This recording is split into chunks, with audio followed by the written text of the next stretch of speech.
As Henry V ascends to the throne following his father's death, he must also handle palace politics, the conflict his father left behind, and the emotional bonds from a previous life.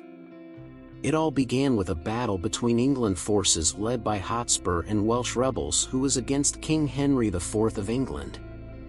Although Hotspur is victorious, he expresses directly his dislike to the king, why he shows no concern about his cousin Mortimer being held by the rebels by not paying the ransom, to which the king replied that he doesn't believe Mortimer to be a prisoner but more of a traitor. King Henry's emotionally distant eldest son is Henry, Prince of Wales, also known as Hal. Hal does not want to be his father's heir and spends his days in the East cheap drinking, whoring, and making jokes with his friend John Falstaff. Henry IV summons his son Hal and tells him that the throne will pass to Thomas, Hal's younger brother. A rebellion broke up led by Hotspur rises up against Henry IV. The very young Thomas leads a battalion to fight it. Hal, disliking war and fearing for his brother, implores him to let him challenge Percy to a one-on-one duel to avoid bloodshed.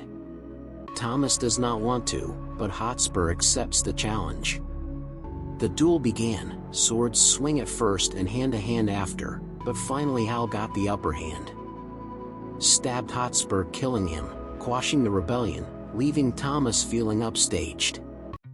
After some time, William Gascoigne, one of the king's most right-hand advisors, comes to Hal to tell him that Thomas continued his battalion and died in battle, and the king is dying imminently.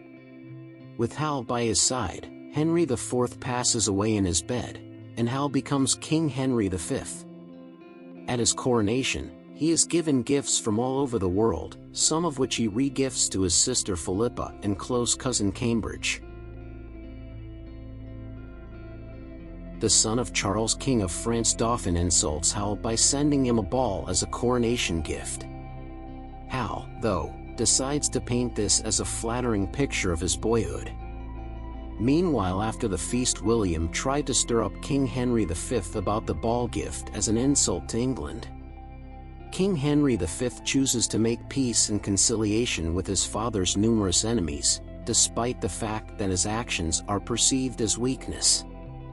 In fact, he wants to pay the ransom of Mortimer as to show that he is not their enemy, only his father. The current Queen of Denmark, Philippa, his younger sister, issues a warning: nobility in any royal court is self-serving and will never fully disclose their true agendas. Eventually, William brings newly crowned King a French assassin who says he was sent by the King of France to kill Henry. The would-be assassin seeks asylum in exchange for his tale. King Henry's advisors remind him that this is an act of war. Hearing all this, King Henry V decided to declare war on France. In the meantime, French agents approached the English nobles Grey and Cambridge, who was Henry's close cousin, in an attempt to persuade them to support the French cause. Cambridge and Grey go to William with their concerns about Henry's leadership. They begin to lose faith in the new, youthful king. William asks the two nobles to think about it. But what he thought is to relay the conversation to the king. William counsels him that a display of force is required to bring England together. Knowing all of this, he felt he was given away by his close friend as well as a cousin. He ordered the two to be executed.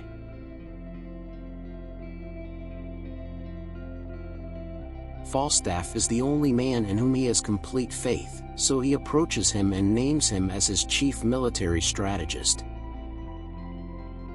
The army of England departs for France, taking early strongholds.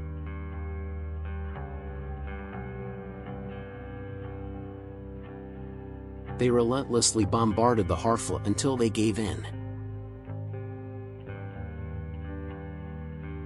They proceed with the campaign after winning the siege of Harfleur. The Dauphin, Prince of France, meets Henry for a summit, where instead of surrendering he viciously insults and taunts Henry. Later, the Dauphin executes several British children in a message to Henry.